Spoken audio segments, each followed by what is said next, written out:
Thank you. Thank you.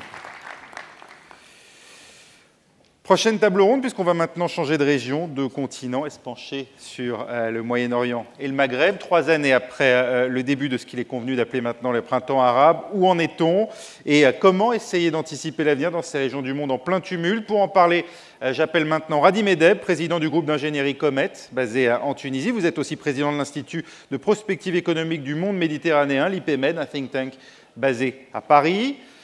J'appelle également Ali Aissaoui, senior consultant chez Adicorp, Arab Petroleum Investments Corporation.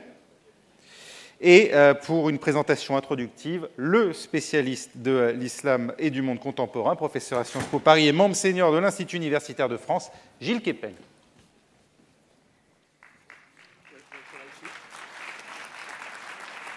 Vous êtes ici.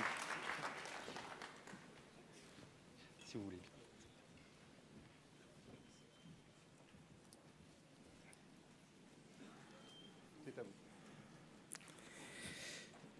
Merci beaucoup, Raphaël.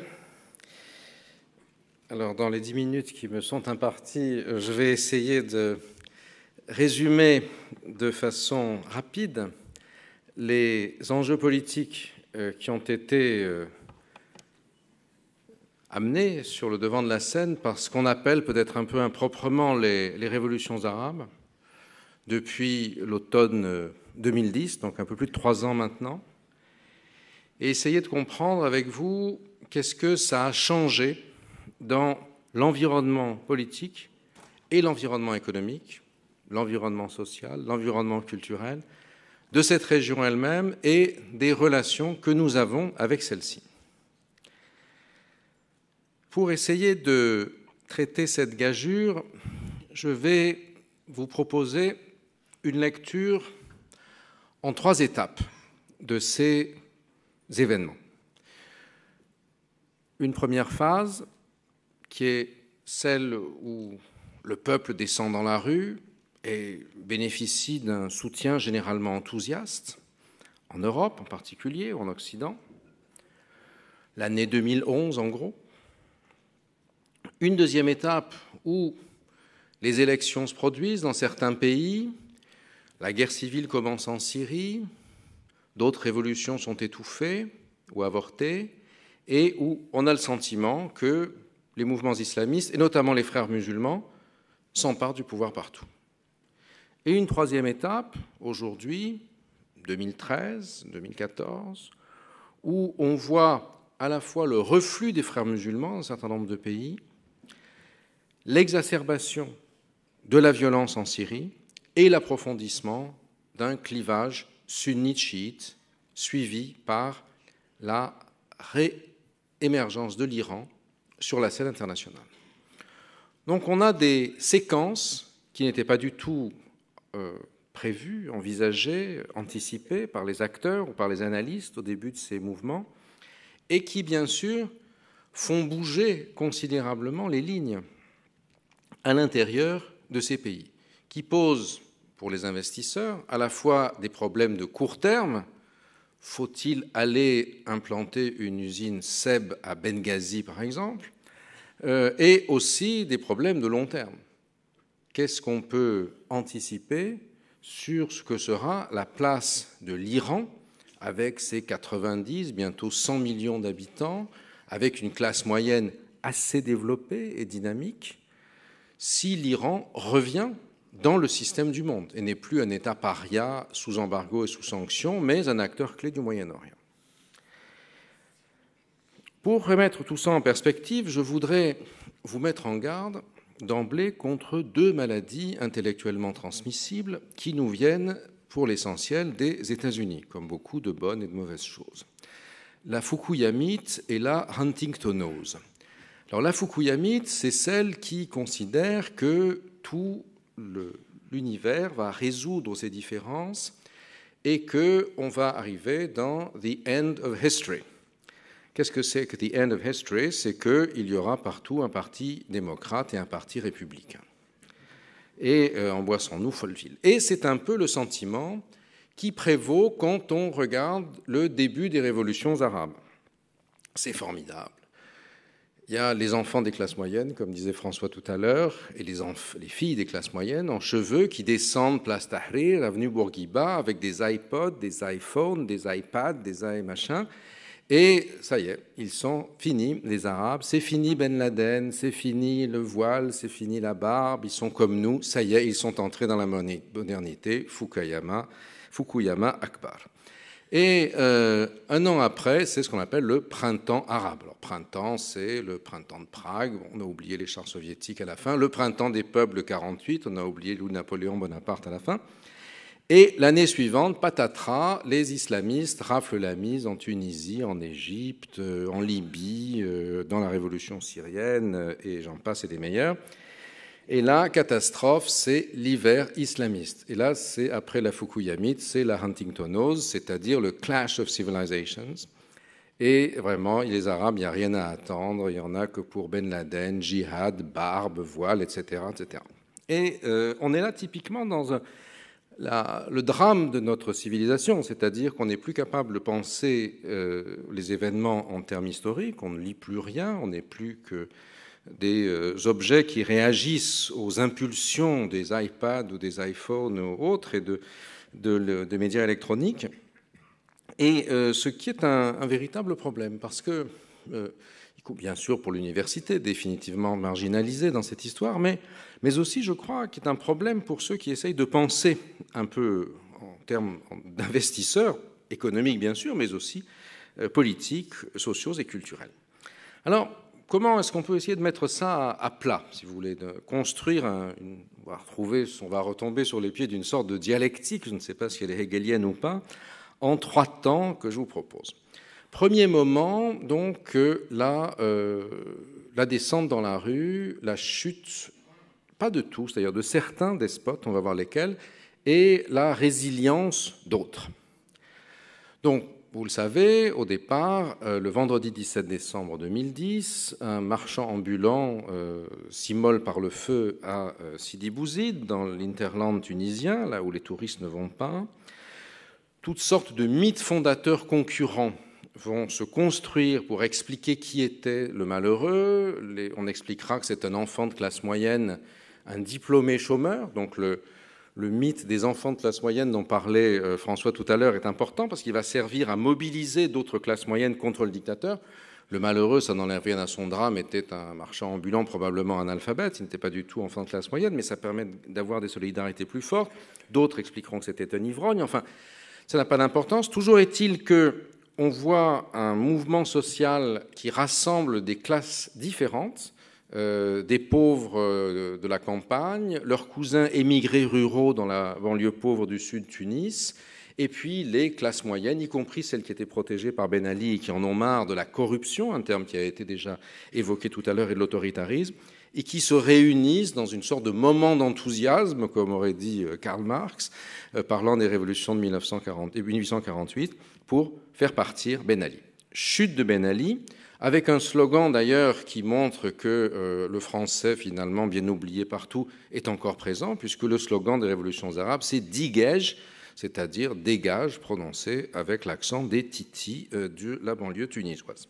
Et par le miracle de la chaîne El Jazeera, contrôlée par le Qatar et les frères musulmans par la suite, ce mot d'ordre se répand partout, les images de la Tunisie vont passer partout, et on va voir la chute du régime égyptien, puis la chute du régime libyen. Alors, qu'est-ce que ces 3 dictateurs ont en commun, outre le fait qu'ils ont consommé énormément de cirage noir sur leur chevelure pour se maintenir jeunes, et du reste, Ben Ali a poussé à l'extrême ce trend, puisqu'il a épousé sa coiffeuse, celle qui lui faisait les teintures, Leila Ben Ali, ce qui est donc un paradigme du dictateur arabe, si vous voulez. Bon, Kadhafi, lui, n'avait pas épousé le friseur brésilien qui le remettait net, mais il l'avait mis dans son harem peut-être, et Moubarak, on ne sait pas, mais il est toujours là, on peut lui demander. Et peut-être va-t-il ressortir d'ailleurs bientôt. Pour l'instant, il est effacé des photos de la candidature Sisi, mais il devrait repartir. Et donc, qu'est-ce qu'ils ont de commun? C'est que ce sont trois pays relativement homogènes. C'est-à-dire trois pays majoritairement sunnites. Bien sûr, il y a des chrétiens, des coptes en Égypte, il y a des tribus opposées en Libye, mais ces trois pays ne sont pas structurellement fracturés, on va voir comment. Et par ailleurs, ils n'ont pas de rôle clé dans ce qui fait les deux piliers de l'insertion ou de la désinsertion du monde arabe dans le système mondial, c'est-à-dire la production massive d'hydrocarbures et la relation conflictuelle immédiate avec Israël. Donc, pour le dire en un mot, quoi qu'il se passe à Sidi Bouzid, le prix de la pompe à essence de la bretelle de la Défense ne va pas bouger. En revanche, si Bahreïn devient une république islamique de type chiite, vous risquez de venir à pied ou en vélo, ce qui serait encore pire, à la prochaine réunion de la COFAS l'année prochaine au CNIT. Donc les enjeux sont passablement différents, y compris pour vous et pour moi. Donc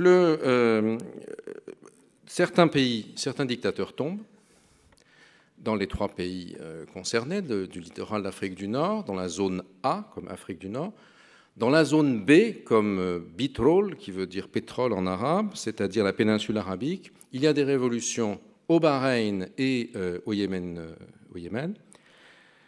Un mois après la révolution au Bahreïn, celle-ci est avortée par des troupes principalement saoudiennes, qui veulent éviter que la monarchie bahreïnienne sunnite et proche des Saoudiens ne tombe et que la majorité chiite du pays prenne le pouvoir, favorisant ainsi la création d'un marchepied iranien entre les champs pétrolifères saoudiens et les champs gaziers qataris. Quant au Yémen, la révolution est étouffée en payant les tribus, mais je n'ai pas le temps d'entrer dans les détails. Donc là, l'enjeu est un enjeu qui est très largement lié à l'insertion du monde arabe dans l'économie mondiale. Et la question du Bahreïn est très frappante. Tous ceux qui ont soutenu la révolution fukuyamesque et Yukaïda de la place Bourguiba ou de la place Tahrir détournent pudiquement les yeux quand l'armée saoudienne envahit le Bahreïn le lundi 14 mars, un lundi, car le mercredi soir, c'est impossible dans la mesure où c'est le week-end saoudien et le pont qui rejoint les deux pays est bourré de gens qui vont boire à Bahreïn où l'alcool n'est pas prohibé pour le week-end. Dernière région, la zone C, comme Syrie, où une révolution également éclate, soutenue abondamment, là encore, y compris par un certain nombre de nos instances politiques ici en Europe, mais qui, en dépit de ses fondements démocratiques qui ressemblent aux autres, est très rapidement prise en otage par la dimension confessionnelle. Et la Syrie, comme le Liban et l'Irak avant lui, est un pays levantin, un pays qui est très fragmenté en des éléments confessionnels, nationaux, ethniques, et qui fait que chiites contre sunnites, chrétiens contre musulmans, alaouites, kurdes, ismaéliens, etc., vont rapidement prendre en otage le destin des révolutions. Donc, ce qui apparaît au départ comme un mouvement démocratique de classe moyenne fukuyamesque, qui fait rentrer le système arabe dans la norme internationale telle qu'elle est fantasmée par cette vision du monde, en fait, ne tient pas très longtemps. Deuxième phase, donc à partir de la fin 2011 pour la Tunisie, 2012 pour l'Égypte, pour la Libye également. Je passe sur les détails de la chute de Moubarak ou de la chute de Kadhafi, abondamment provoquée par l'aide occidentale, bien sûr, et l'intervention militaire occidentale, notamment française, intervention militaire qui n'a pas été pensée comme un préalable à une intervention politique, pour ne pas à la fois être prise en otage d'un embourbement sur le terrain, mais aussi peut-être par incapacité à penser la situation véritable dans ces pays, par-delà l'apparence. Donc, deuxième phase, des élections démocratiques sont mises en place, en Tunisie, par exemple, avec la haute instance pour la sauvegarde des acquis de la Révolution, dirigée par notre ami Ayad Ben Achour, un grand juriste de formation à la fois française et arabe. Mais ceux qui vont s'emparer du pouvoir, ce ne sont pas les classes moyennes qui ont mis en place ces instances, ce sont les frères musulmans qui disposent à la fois d'une organisation exceptionnelle, qui a lutté contre la répression pendant des dizaines d'années, et qui également, parce qu'ils étaient les plus persécutés par les régimes déchus, ont l'aura du martyr. Et dans la plupart de ces pays, donc ces instances se mettent en place. On a une configuration qui, à la fin de l'année 2012, est tout à fait étonnante parce que on voit finalement un monde sunnite moyen-oriental qui est en train de basculer dans un nouveau type d'organisation dont finalement les pays occidentaux, et les États-Unis en tête, semblent assez bien s'accommoder car ils leur donnent l'impression de mettre fin au désordre et de pouvoir finalement restaurer un climat favorable aux affaires et aux investissements, les frères musulmans n'étant pas particulièrement des révolutionnaires sociaux. Et le langage moral, le langage religieux, permettant justement de badigeonner dans le verre de l'islamisme les contradictions sociales et de les occulter. C'est le sens du soutien des États-Unis, notamment aux frères musulmans, aussi bien en Tunisie dans un moindre mesure, au parti Nahda en Tunisie. Dans cette configuration qui se met en place dans la phase 2, donc vous avez le Qatar en grand argentier des frères musulmans, la chaîne El Jazeera en chaîne de propagande des frères partout, la Turquie comme réservoir militaire et janissaire, l'Égypte comme réservoir humain et la Tunisie éventuellement comme think tank. Tout cela ne va pas durer plus d'une année en réalité, à la fois pour des raisons de mauvaise gouvernance interne aux frères, d'incapacité de ceux-ci à recréer un climat favorable aux investissements, à créer un consensus social, mais aussi parce qu'à l'intérieur du système arabe, ce système explose à l'occasion de la guerre en Syrie sous les coups de l'antagonisme entre sunnisme et chiisme qui fera le passage à la troisième phase. En effet, en Syrie, la rébellion ou la révolution, comme vous voudrez, qui au départ est démocratique contre la dictature de Bachar al-Assad, très rapidement est phagocytée par des mouvements islamistes, financés principalement par les États ou par des intérêts privés en provenance de la péninsule arabique, les pays sunnites donc, et arabes, et qui voient là l'occasion de faire une guerre by proxy, comme on dirait en anglais, par personne interposée, contre l'Iran, cela ayant pour but le contrôle du Golfe arabique, persique, selon vos préférences, je l'appellerai par lâcheté le Golfe, étant entendu que ce n'est pas celui du Mexique, qui, évidemment, exporte une quantité considérable d'hydrocarbures au monde quotidiennement. Et qui contrôle le Golfe Persique, évidemment, a un levier extraordinaire, ou arabique, un levier extraordinaire sur la marche de l'économie mondiale. Si l'Iran dispose de l'arme nucléaire, il peut transformer ce qu'il appelle lui-même le Golfe Persique en une sorte de lac iranien, d'autant plus si, comme cela a été mentionné précédemment, les États-Unis, du fait de leur autosuffisance en hydrocarbures, prévue par certains économistes, pas par d'autres, à échéance quelques années, se désintéressent, se désengagent de plus en plus de cette région, un schéma qui me semble trop radical, mais qui fait partie des scénarios envisagés par certains. En fait, les États du Golfe, du Conseil de coopération du Golfe, de la péninsule arabique, et l'Iran ne s'affrontent pas directement, c'est trop dangereux à cause des enjeux d'explosion des hydrocarbures et du marché, du cours d'hydrocarbures, mais s'affrontent très largement par personnes interposées autour de l'enjeu israélien, puisque c'est à travers le Hezbollah et le Hamas, avant que ceci ne fût racheté par le Qatar, comme le Paris Saint-Germain et quelques autres clubs, donc que l'Iran et les pays sunnites s'affrontent. Dans ce croissant chiite, tel qu'il est défini par le roi Abdallah de Jordanie, qui va de Téhéran en passant par Bagdad, livré curieusement à l'Iran par les néoconservateurs américains après la guerre d'Irak, qui passe également par le Damas de Bachar el-Assad puis par le Hezbollah et temporairement par le Hamas, qui lui est sunnite. Donc on a la ligne par laquelle l'Iran met la pression sur Israël et met la pression sur les États sunnites. Et c'est à l'intérieur de la guerre civile syrienne que cet affrontement prend l'essentiel de sa force et de sa puissance. Alors,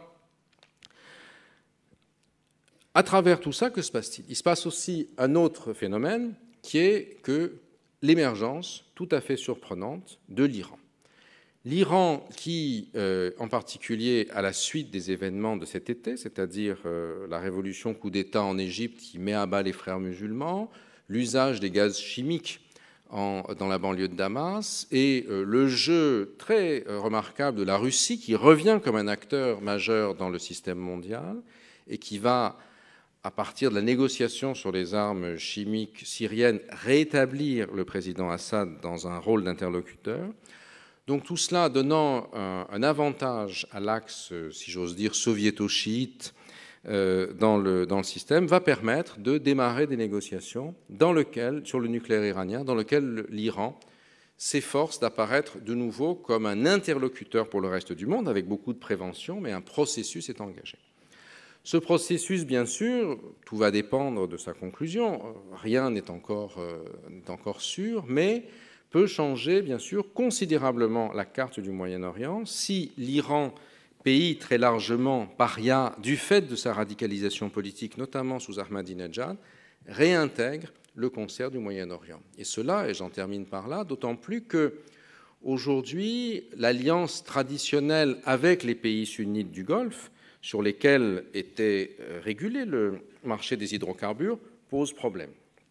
Ces pays ont des problèmes structurels majeurs, problèmes de gouvernance, de transition au pouvoir en Arabie saoudite, problèmes de génération, d'incapacité des jeunes générations pour y gâter à assumer le pouvoir, problèmes d'équilibre démographique entre les nationaux et les expatriés. Et aujourd'hui, bien sûr, ces éléments sont des éléments considérables pour penser l'avenir. Donc, pour clore et pour essayer d'articuler ces éléments d'appréciation géopolitique en termes d'investissement, je crois qu'on peut dire qu'au jour d'aujourd'hui, des pays des révolutions arabes, il y a un pays qui est en train de construire une transition difficile, mais que je crois vertueuse, mais Redi Meddeb nous dira ça beaucoup mieux que moi, c'est la Tunisie, avec beaucoup d'ombres, bien sûr, beaucoup de difficultés, mais des atouts considérables, le premier étant l'existence d'une classe moyenne entrepreneuriale, d'autres dans lesquels la situation est extrêmement difficile, bien sûr la Syrie, mais également la Libye, qui est pourtant un pays très important en termes d'hydrocarbures pour l'Europe, une économie qui semble aujourd'hui bloquée, qui est l'économie égyptienne, avec des problèmes de sécurité résilients, et puis la grande inconnue, c'est ce qui va se produire dans le Golfe. Sur le moyen terme, c'est là qu'énormément de choses se jouent, dans le rapport avec l'Iran et dans la capacité des États arabes de la péninsule arabique à envisager une consolidation de leurs acquis à échelle d'une quinzaine d'années, ou bien alors à connaître des difficultés considérables qui pourraient même entraîner la disparition peut-être des plus fragiles d'entre eux. Merci.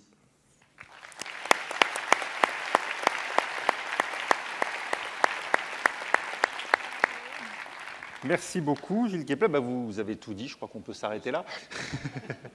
Alors justement, ça va nous donner un certain nombre de pistes sur lesquelles rebondir. Et je voulais poser, vous parlez de la Tunisie à l'instant, je voulais poser justement une première question à Redi Meddeb, qu'on n'a pas eu le temps d'équiper, d'où ce micro. La Tunisie, évidemment, le pays d'où est partie cette vague, alors qu'on a appelé du printemps arabe, même si Gilles Kepler vient de nous le dire, évidemment, il faut voir et dissocier entre les principales régions les événements qui ont pu avoir lieu ou qui n'ont pas d'ailleurs eu lieu jusqu'à leur terme, on aura l'occasion d'y revenir. La formation d'un gouvernement dit de technocrates sous la direction de Mehdi Djoma, avec l'assentiment, semble-t-il, des principales forces politiques du pays, va-t-il permettre, d'après vous, à la Tunisie de se stabiliser? Diriez-vous que la Tunisie est déjà aujourd'hui en bonne voie de stabilisation et quel impact ça peut avoir sur le climat des affaires et sur, on pense évidemment à votre activité, une entreprise comme la vôtre? Merci. Effectivement, nous sommes en train de vivre un moment charnière aujourd'hui en Tunisie. Et quand je dis aujourd'hui, ça peut être aujourd'hui, demain ou après-demain, mais ça, vraiment, ça va se passer dans les 72 heures qui sont devant nous.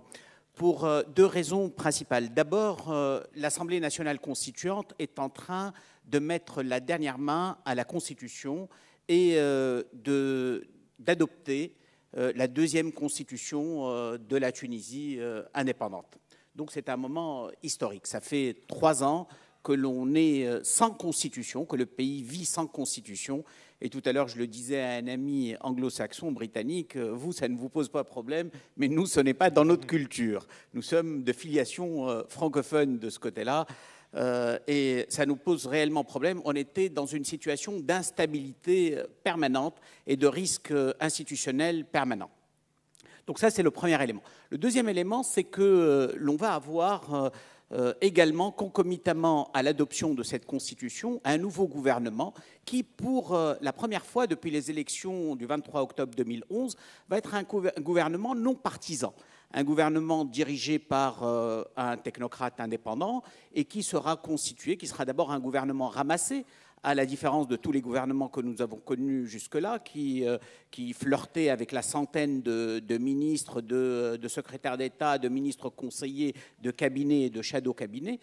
Nous allons avoir un gouvernement ramassé, fait de technocrates, de gens qui comprennent les problèmes. Donc, et puis, troisième élément également extrêmement important, c'est que tout cela va être concomitant également de ce que nous appelons le processus électoral. Nous allons avoir une nouvelle instance supérieure indépendante d'organisation des élections. Elle est désignée, son président vient d'être élu, et elle va définir la date d'organisation des prochaines élections qui vont permettre à la Tunisie de se doter d'un gouvernement, d'abord avant le gouvernement, d'une assemblée nationale légitime, sortie des urnes, qui ne sera pas dans une situation transitoire, mais qui sera dans une situation pérenne. Donc c'est un moment de réelle rupture, ce que nous sommes en train de vivre là. Tous ces ingrédients peuvent nous amener à dire que la Tunisie est en voie de stabilisation. Certes, mais pour moi, c'est tout à fait le début de la stabilisation. Ce sont les ingrédients nécessaires pour aller vers la stabilisation. Parce que jusque-là, et pendant les 3 dernières années, nous n'avons traité au niveau des institutions, au niveau politique, que de la dimension politique, précisément. Or, nous avons occulté ce qui était derrière les vraies raisons de la révolution en Tunisie, mais également des révolutions dans l'ensemble des pays arabes. Et je voudrais dire quelque chose de ce côté-là. J'ai un ami algérien qui me dit sans cesse les Américains écrivent tout et les Arabes ne lisent rien.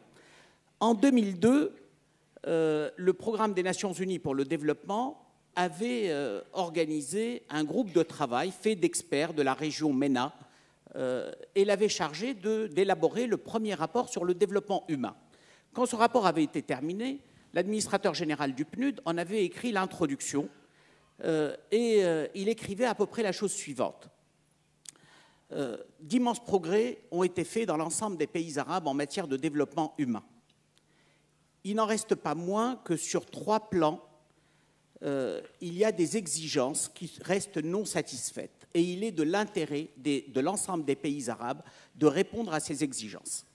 Premièrement, l'exigence de la voix, VOX, la possibilité de parler, de dire, de traduire ce que l'on pense, ce qui suppose différentes libertés derrière, la liberté de penser, la liberté d'organisation, la liberté d'expression. Et ça, c'est quelque chose que l'on ne retrouvait pas dans le monde arabe en 2002, dans aucun pays quasiment du monde arabe, ou dans peu de pays dans le monde arabe. La deuxième exigence est celle de meilleures conditions sociales. La région arabe est l'une des régions où la pauvreté est la plus élevée. Le taux de pauvreté est le plus élevé. C'est l'une des régions où le taux d'analphabétisme est parmi les plus élevés. C'est également l'une des régions où le taux de pénétration d'Internet, quoi qu'on ait dit sur la révolution d'Internet et des réseaux sociaux en Tunisie, ce qui est complètement faux d'ailleurs, est l'un des plus faibles, le taux de pénétration d'Internet. En même temps, les populations sont inondées quotidiennement de ces images venues du ciel à travers les chaînes satellitaires, qu'elles soient occidentales ou moyen-orientales. Donc, elles participent dans la frustration aux évolutions qu'il y a dans le reste du monde. Et elle voit quotidiennement, elle mesure quotidiennement la différence qu'il y a entre leur niveau de vie, leurs conditions de vie et celles relatées par les feuilletons mexicains, brésiliens, turcs et autres. Et la troisième exigence, c'est celle de plus grandes opportunités économiques. Un rapport de la Banque mondiale de 2008 sur la région MENA était intitulé « How to move from privilege to competition ». Quand on prend l'ensemble des pays arabes, du Maroc à l'Irak, pour l'ensemble de la région, les fortunes qui se sont constituées, les richesses qui ont été créées sur les 20 dernières années ont été créées dans des situations de rente, de privilèges et de proximité du pouvoir. Voilà les raisons qui étaient derrière la révolution en Tunisie, mais également derrière les différents soubresauts qu'il y a eu dans l'ensemble des pays arabes. Avons-nous répondu à ces questions-là? Non, puisque, je ne prends que le cas de la Tunisie, le chômage qui était à 13% en moyenne est passé à 15,7% en taux officiel, l'inflation qui était à 3% est passée à 6%, à plus de 6%, je ne parle pas des déficits publics, du déficit de la balance commerciale, du déficit courant, je ne parle pas de la multiple dégradation de la note de la Tunisie, y compris par la COFAS, on nous l'a rappelé tout à l'heure, mais surtout par les grandes agences de notation de risque souverain. Je ne parle pas de la dévaluation permanente et rampante du dinar. Tout cela s'est traduit sur les conditions de vie des populations qui se sont encore plus dégradées depuis les révolutions. Donc il est largement temps aujourd'hui, mais il était nécessaire que cette pacification politique que j'ai abordée en premier permette de faire et d'entamer les réformes et de chercher au-delà de la croissance, parce qu'aujourd'hui j'ai entendu surtout parler de croissance, mais je n'ai pas entendu parler de développement. Et pour moi, je fais une différence importante entre croissance et développement, parce que la croissance seule n'est pas suffisante. La Tunisie, pendant de longues années, a fait des taux de croissance supérieurs à 5%, mais elle n'a pas fait de développement, parce que la différence entre croissance et développement, c'est l'inclusion, c'est la gouvernance, ce sont les institutions qui doivent venir en plus de la croissance, et c'est cela qui a manqué en Tunisie, et retrouver le chemin de la croissance ne sera pas suffisant pour répondre aux exigences des populations. Merci. On viendra à la Tunisie. En Égypte, François Hesbourg, c'est l'armée qui a déposé le pouvoir des frères musulmans. Une semaine après l'adoption par référendum de la nouvelle constitution, et alors que semble se dessiner une candidature à la présidentielle du général Al-Sisi, diriez-vous que le pays est, lui aussi, en voie de se stabiliser, tant au plan politique qu'économique, ce qui là semble beaucoup plus aléatoire? Je vais prendre un tout petit peu de hauteur pendant quelques instants par rapport à votre question, de façon à pouvoir la cadrer. Et tout d'abord, en Égypte, comme ailleurs dans la région, il se passe quelque chose d'extrêmement inquiétant au plan humain. C'est le départ des gens les plus éduqués dans la jeunesse. On a un brain drain en Égypte, dans le Levant, qui s'accompagne de manière croisée d'ailleurs avec le processus de déchristianisation. Il n'y a plus de chrétiens en Irak. La Syrie, évidemment, leur avenir paraît quelque peu compromis. Il y a encore des Coptes en Des Coptes en Égypte, il y en a encore. Mais si vous êtes un étudiant en médecine copte en Égypte, il y a de fortes chances pour que vous soyez en train d'essayer d'avoir votre carte verte pour les US, ou d'essayer d'aller en France. J'allais dire, l'exode des Huguenots est un des produits des révolutions arabes. On n'en parle pas suffisamment, et c'est pour ça que je l'évoque ici. Deuxièmement, Gilles Kepel a fait une analogie que je reprends à mon compte, qui est celle du printemps des peuples de 1848, mais je la reprends à mon compte de façon d'un esprit un tout petit peu différent de celui qu'il a utilisé. Je n'ai pas de divergence d'ailleurs, mais un point de vue, un angle d'attaque un peu différent. Les révolutions de 1848 ont été simultanées, très comparables les unes aux autres, et très rapidement, il y a eu un processus d'échec de différenciation et de décantation. C'est exactement ce qui est en train de se passer avec le printemps arabe. On a parlé de printemps arabe, on a eu raison. Ça a commencé, tout ça a eu lieu dans les 4 premiers mois de l'année 2011.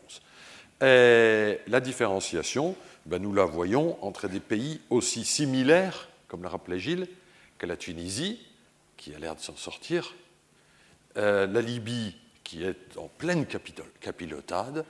Et, vous pensez qu'on va vers une partition de la Libye ? Il y a un vrai risque. Quand on voit ce qui se passe en Syrie, il y a un vrai risque.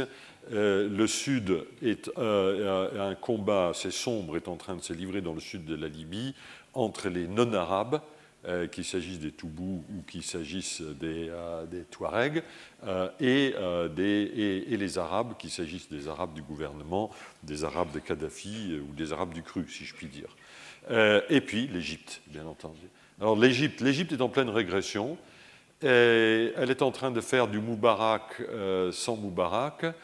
Elle est en train de faire un gigantesque bond en arrière, mais sans pouvoir retrouver les positions qu'elle avait il y a 20 ans ou 25 ans. C'est une autre façon de dire que je suis assez pessimiste. Est-ce que le général Sisi, est-ce que l'alliance entre les barbus saoudiens, enfin soutenus par l'Arabie saoudite, et les militaires formés à l'américaine en Égypte, est-ce que cette alliance assez curieuse permettra effectivement de pousser dans une clandestinité profonde les frères musulmans? La réponse courte est oui.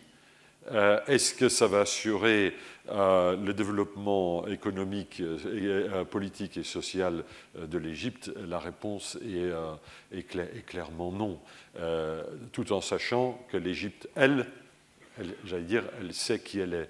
Et il y a une vraie différence dans la région entre il y a deux catégories de pays.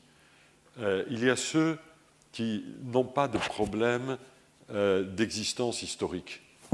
Le Maroc, la Tunisie, l'Égypte, l'Oman. Et je crois avoir pratiquement fait le tour.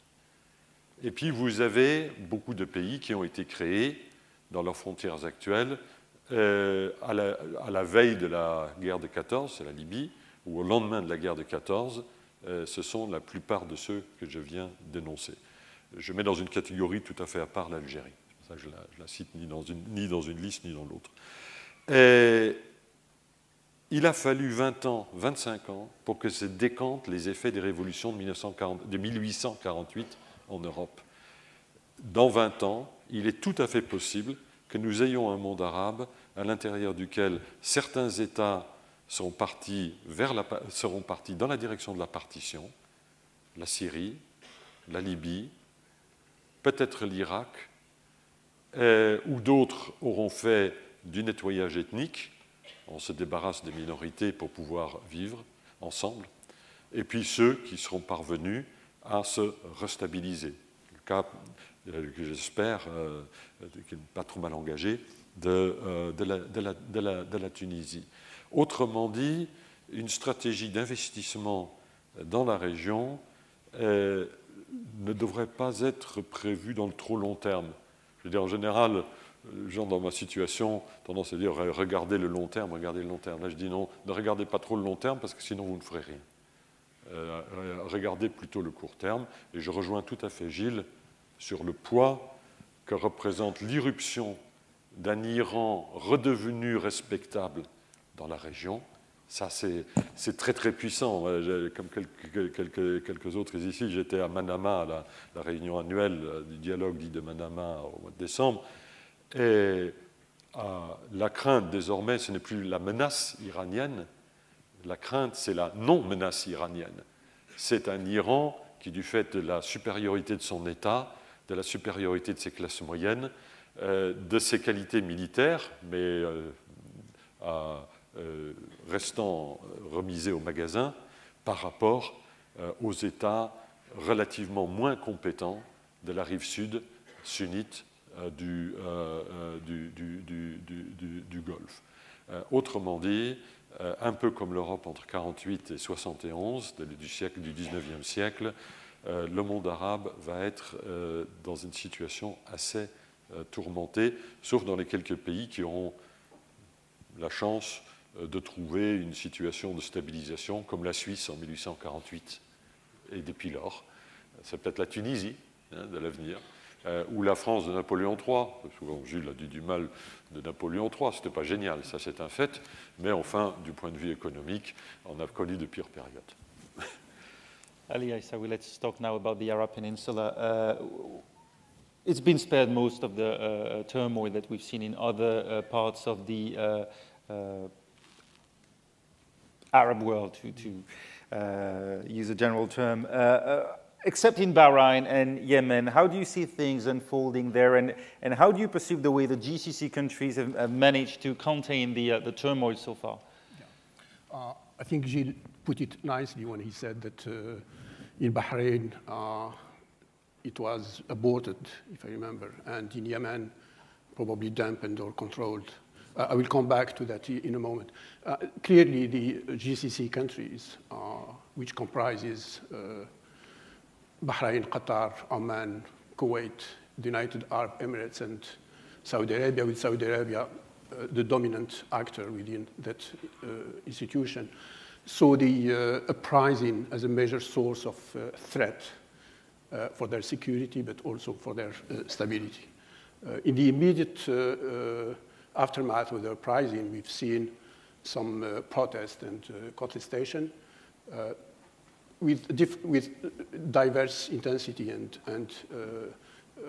in Saudi Arabia and Bahrain, but also in Saudi Arabia, Bahrain, Oman, yeah, and Yemen is non-GCC. I will tackle it later. It was short-lived, to put it this way, in Saudi Arabia and Oman, but in Bahrain it found a more fertile ground, definitely.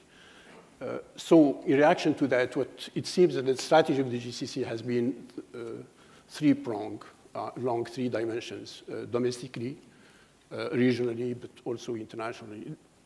Domestically, they increased handouts through different social programs, extra-budgetary social programs. They increased patronage and also restrictions and repressions. Except Oman, which managed to introduce some limited political reform, particularly endowing a newly elected Majlis Shura with legislative powers, all others have evaded any political or constitutional debate.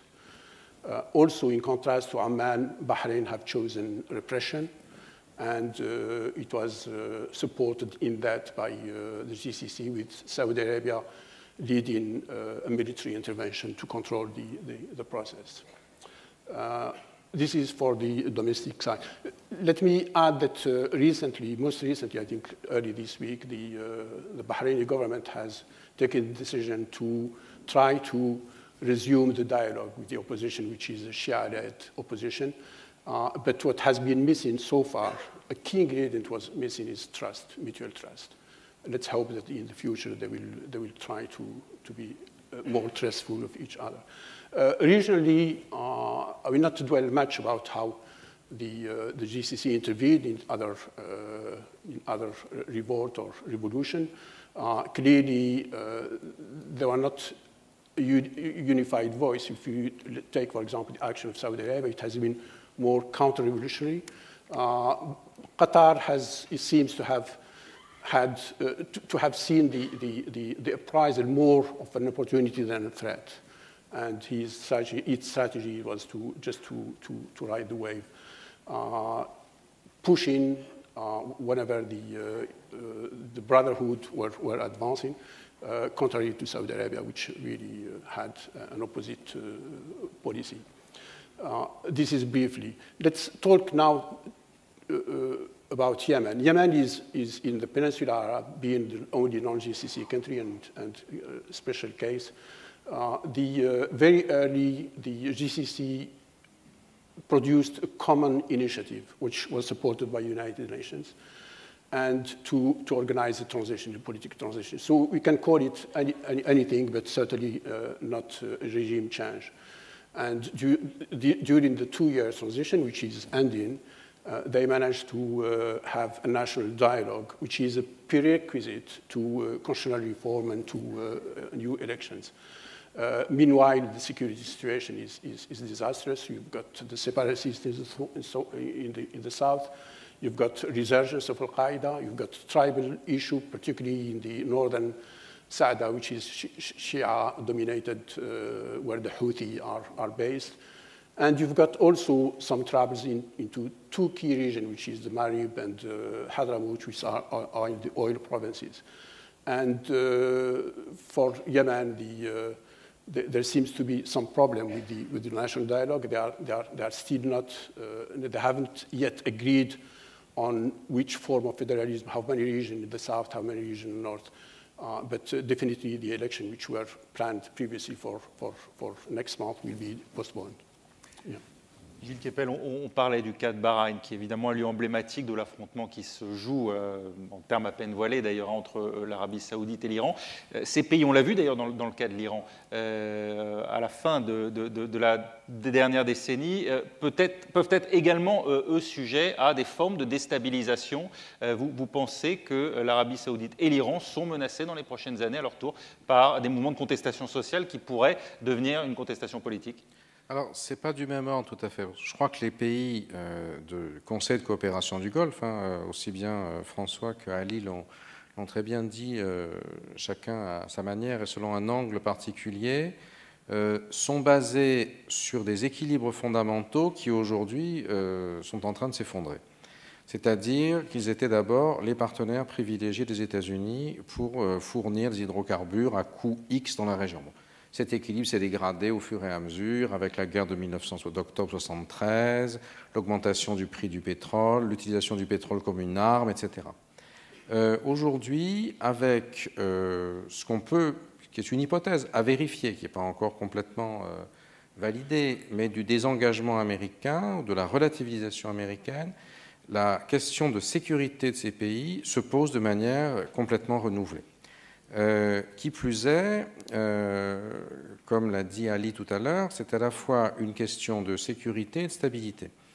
Les pays du Golfe, on l'a vu, puisque c'est l'Égypte qui paye, c'est l'Arabie saoudite aujourd'hui avec les Émirats et le Koweït, mais surtout l'Arabie saoudite, qui paye la facture de l'Égypte, qui maintient l'Égypte à flot, l'Égypte qui est en train de s'effondrer économiquement complètement. Donc, même si pour l'instant ça n'est pas beaucoup, ça crée une espèce de ligne de crédit qui va peser de plus en plus sur les finances de ces pays. Des pays où le poids de la demande interne est de plus en plus grande. Par exemple, pourquoi ces pays, contrairement à d'autres producteurs qui ont une grosse population et qui consomment leurs hydrocarbures, avaient un rôle important, c'est qu'ils consommaient peu par rapport à ce qu'ils exportaient. Aujourd'hui, l'équilibre social dans les pays comme l'Arabie saoudite, par exemple, signifie qu'il y a une très forte consommation d'hydrocarbone à bas prix, subventionné, ce qui fait d'ailleurs monter leur carte carbone d'une manière extraordinaire, sont parmi les pires avec les États-Unis, si j'ose dire. Et donc tout ça, ce sont des équilibres de rentier, d'une large manière, qui sont, à mon sens, menacés par les évolutions à terme, en termes du monde global. Le deuxième élément, c'est la grande inconnue iranienne. Je crois que ça a été très bien dit tout à l'heure.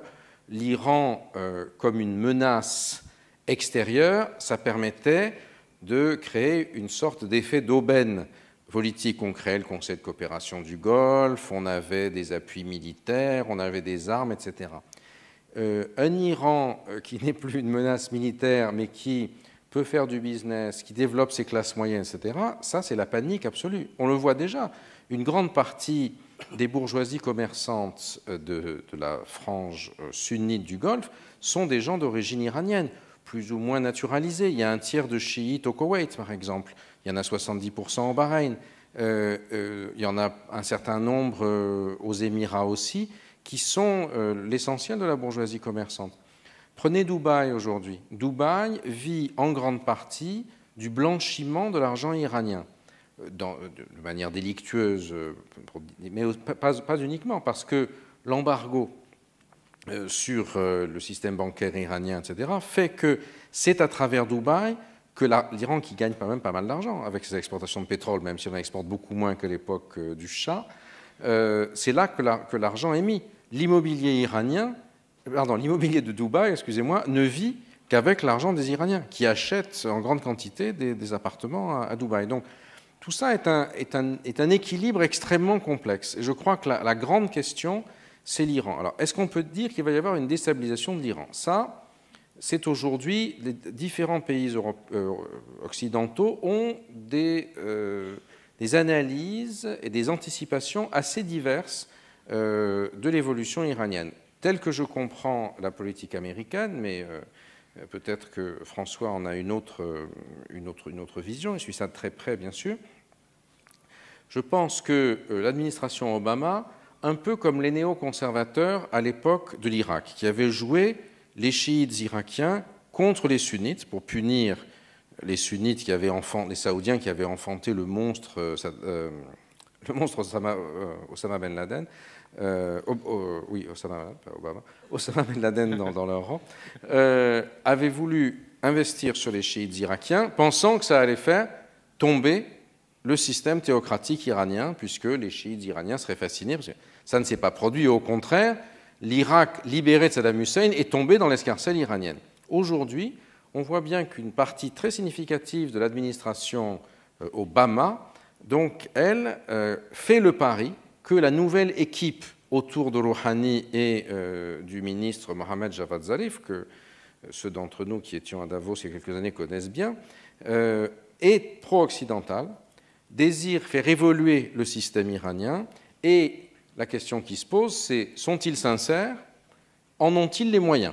Ou bien est-ce qu'ils vont être simplement utilisés par l'establishment clérical qui met de temps en temps des pro-occidentaux pour calmer un peu le jeu, puis après des représentants des excités comme Ahmadinejad pour rétablir sa base de masse ou pas. Donc là, il me semble qu'aujourd'hui, à l'intérieur des États-Unis, l'administration, ce n'est pas complètement vrai du Sénat, et c'est aussi l'attitude d'Israël par rapport à ça qui est beaucoup plus ambivalente qu'on ne le croit ici. L'administration Obama, néanmoins, est plutôt en faveur d'un accompagnement des évolutions internes de l'Iran, si vous voulez. La France, en revanche, là-dessus, est très en retrait et ne fait pas confiance à la République islamique. Juste un tout petit mot sur Israël. Israël est très actif dans la condamnation de l'Iran, agit aux États-Unis pour que les sénateurs votent non à tout ce que fait l'administration. Mais en fait, la relation irano-israélienne, si vous voulez, c'est un peu comme la relation entre la France et l'Empire ottoman contre l'Autriche-Hongrie qui était au milieu. Vous voyez, structurellement, Israël et l'Iran et la Turquie et l'Éthiopie étaient alliés contre les Arabes. Ce que Israël ne veut pas, c'est un Iran islamiste qui utilise la bombe contre eux. Mais un Iran non islamiste qui utilise une bombe contre les Arabes, il n'a rien contre, d'une certaine manière, oui.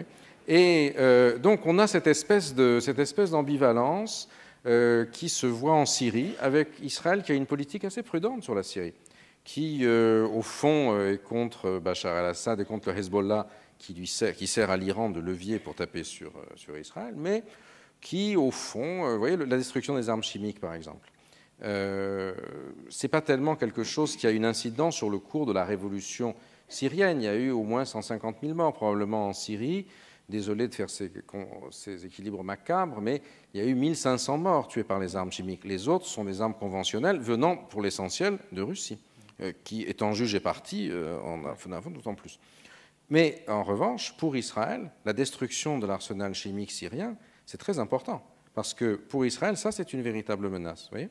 Donc, je crois que les Israéliens, aujourd'hui, sont en train de compter les points. Évidemment, sont préoccupés par la dégradation de leur environnement, mais au fond, l'affaiblissement interne de leurs ennemis, aujourd'hui, fait plutôt leurs affaires. Et les grands cris contre l'Iran, évidemment, sont de bonne guerre, mais au fond, structurellement, un rabibochage israélo-iranien une fois que si l'équipe Rouhani-Javad Zarif sortait renforcée, finalement, n'est pas envisageable. Rappelez-vous que Javad Zarif, par exemple, ça fait pas mal de bruit, a souhaité Rosh Hashanah aux Juifs à travers le monde lors de la session à l'ONU.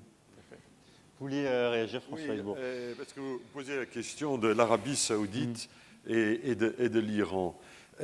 Pour l'Iran, il n'est pas interdit de penser, hein, je pèse mes mots, comme Gilles, je considère qu'on ne peut pas dire à l'avance quel sera l'impact sur la société iranienne d'une sortie de l'Iran du placard dans lequel il est enfermé, ou il s'est enfermé depuis quelques années. Mais la notion qu'il puisse y avoir une forte croissance économique et une société civile relativement débridée et un régime autoritaire, ça existe dans le monde, hein, ça s'appelle la Chine. Et dans Chine, ça marche depuis un certain temps. En Iran, la révolution islamique a eu lieu en 1979. Elle est passée près du bord du gouffre en 2009, lorsqu'il y a eu des élections qui avaient été volées par les cléricaux. Une partie de la société civile est descendue dans les rues. L'ordre avait été rétabli durement, mais pas à la syrienne, si je puis dire. Donc je ne parierais pas sur un délitement de la République islamique sous l'effet de la prospérité retrouvée. L'Arabie saoudite, c'est complètement différent. D'ailleurs, complètement. C'est-à-dire l'Arabie saoudite, ce n'est pas un problème de savoir comment va évoluer le régime. La question est de savoir, est-ce que l'Arabie saoudite a un avenir? L'Arabie saoudite est un pays qui, historiquement, n'a existé que deux fois. Une fois pendant quelques décennies, à la fin du XVIIIe et au début du XIXe siècle, l'Arabie saoudite des Wahhabites, et depuis le début du XXe siècle. Et dans ses frontières actuelles, depuis la fin des années 30. C'est un pays vraiment nouveau, ce n'est pas un pays ancien. Les lieux saints, la Mecque et Médine, appartenaient au royaume du Hedjaz jusqu'au début des années 30. Et n'avaient rien à voir avec les Bédouins des tribus du Nejd, de la région de Riyad.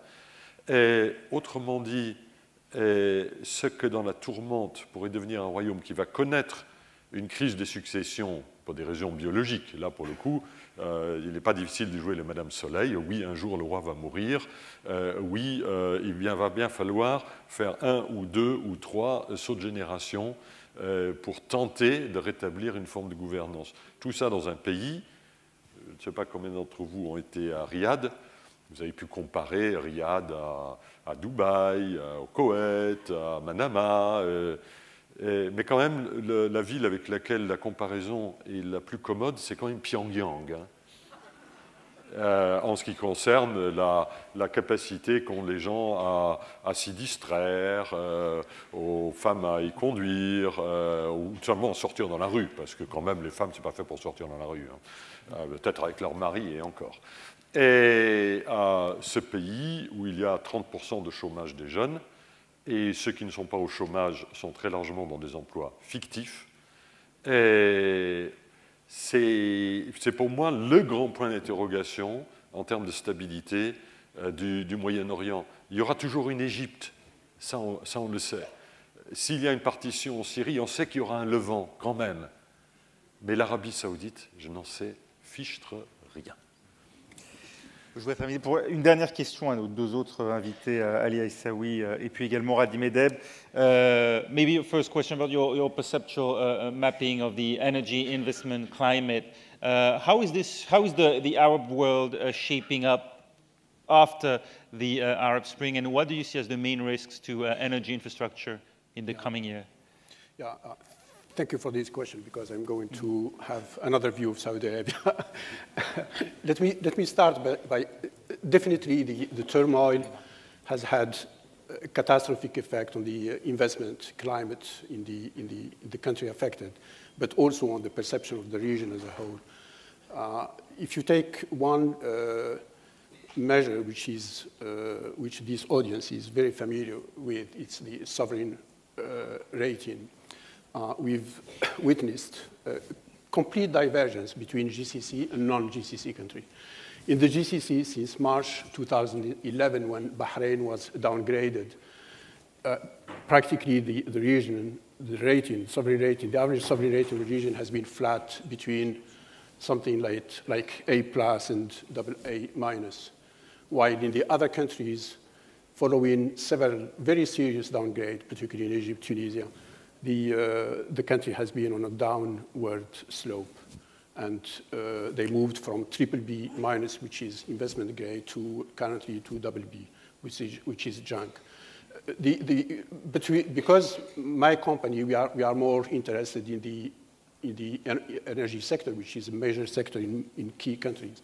So we developed another measure which is more comprehensive than just the sovereign rating, which is based on country risk, actually, methodology. We looked at the potential for energy investment, and we looked at the enabling business environment. And when we integrate this is a three-dimensional stuff. You use specific technique to visualize all this. And you define an ideal point, which is just the center of gravity of the high score for each of these: potential energy investment, country risk, and enabling environment for business. And we found that Saudi Arabia is nearest to that point in terms of investment attractiveness because of its huge reserves. Because if you take just one component, for example, the potential for investment, you've got Saudi Arabia and Iran, which clearly execute, and then scaling back until Yemen and Mauritania, which have the least infrastructure. In terms of country risk, you've got the less risky is Qatar, then at the bottom, you've got Syria, and for the enabling environment, you've got the United Arab Emirates, which is the highest ranking, than Syria at the bottom. But when you combine the three, you've got really interesting things. So Saudi Arabia nearest. The second group cluster, which is the best in terms of perceptual investment, is United Arab Emirates, leading the cluster composed of United Arab Emirates and Kuwait. Then we found that Oman and Bahrain have managed to maintain their position since the uprising. Then all the other countries have been restructured in terms of proximity and in terms of position vis-à-vis the ideal point. And this is really, this key finding is similar to the one criteria of country risk or sovereign rating. Thank you very much. Malheureusement, on n'aura pas le temps d'aller plus loin. Je vous remercie à tous d'avoir assisté d'abord à cette dernière table ronde. Gilles Kepel a dû nous quitter avec un peu d'avance. Voilà, ce colloque COFACE Risque Pays 2014 touche à sa fin. Je vous remercie à tous d'y avoir assisté. J'espère que vous y avez pris autant de plaisir que moi à l'animer. Et donc, je vous donne d'ores et déjà rendez-vous l'année prochaine, en 2015, pour le prochain colloque COFACE Risque Pays. Merci encore.